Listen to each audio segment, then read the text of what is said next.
खाने के बाद आप पानी पियोगे। उसके बाद जब हम आगे चलते हैं, जब आप रात को सोते हो ना, आपने मेडिटेशन भी कर ली दिन भर में, मैंने आपको बताया 24 चक्र हो गए, आपने मेडिटेशन कर ली।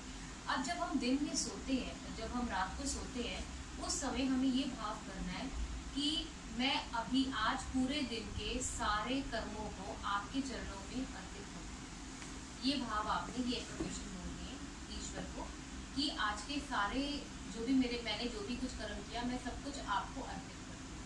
तू तेरा, वही वाला डायलॉग आ गया कि दीना बंधु दीनानाथ मेरी डोली तेरे हाथ, वही वाला डायलॉग वापस आ जाएगा। अब हमें क्या करना है, अब हम ऑरा के बारे में बात करें। मैंने आपको मंदिर का एग्जाम्पल इसलिए दिया, वहाँ की ऑरिक फील्ड के बारे में मैं आपको बता दूं कि वहाँ की ऑरा क्या है, हमारे ही भाव से बनी है, हमारे ही भाव से बन रही होती है। अब हमें घर में भी यही करना है, हर चीज को उसी प्यार से, खाना भी परोस रहे हैं तो ये नहीं कि किसी को दे रहे हैं तो बस रख दिया वहाँ पर, आप उसको वही थैंक यू वाली एफर्मेशन बोलकर दे रहे हो खाने को, तो थैंक यू बोलकर आपने खाना दिया, वैसे ही वो पॉजिटिव चार्ज हो गया, और जो उसको खा रहा है उसमें भी वही टेंशन आ रही है।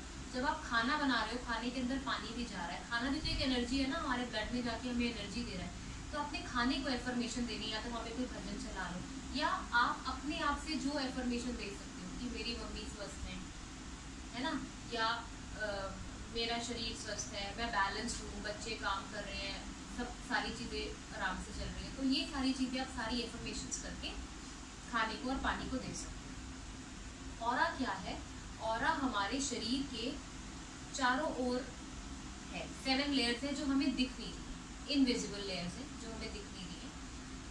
अब क्या है कि सातों वही विबग्योर के कलर है, सूरज की रोशनी है, हमें मैक्सिमम जो एनर्जी हम रिसीव कर सकते हैं वो है सोलर एनर्जी।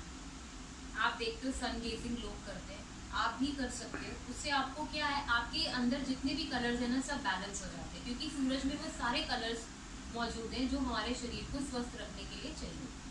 तो आप सन गेजिंग करके भी अपने आप को कर सकते हो। ये जितनी भी चीज़ें आप गहराइयों में जाओगे ना, आप अपने चक्रास को और एक्टिव कर सकते हो, खुले तो रख सकते हो, उसको और एनर्जाइज रख सकते हो। तो सन गेजिंग एक तरीका हो गया, आप सन गेजिंग से कर रहे हो। उसके बाद ऑरा क्या है, किसी इंसान को देखकर आपको लगता है कि यार मैं इसके पास ही बैठ जाऊँ, या ये बोलता ही रहे, मैं सुनती ही रहूँ, है ना, तो ये उसका ऑरा है, हमें दिख नहीं रहा, हमें अपनी आंखों से नहीं दिख रहा, लेकिन हम महसूस कर सकते हैं क्योंकि हमारे पास भी ऑरा है। तो जब हमारी बॉडी के मिलने से पहले हमारी ऑरा मिल जाती है, ऑरा कांटेक्ट में आ जाती है। आप देखते हो किसी इंसान का देखना आपको बहुत अच्छा लगता है, वहीं पर कोई और इंसान देखता है तो आपको लगता है ये क्यों देख रहा है, आप इरिटेट हो जाते हो, जबकि उसने आपको कहा कुछ नहीं है, लेकिन वो आपकी ऑरा, उसकी ऑरा की एनर्जी को कैच कर लिया। तो पहले हम ऑरिक लेवल पर कम्युनिकेशन शुरू कर चुके होते हैं। किसी भी इंसान, जब भी कोई दो लोग मिलते हैं, पहले ऑरा की कम्युनिकेशन हो जाती है।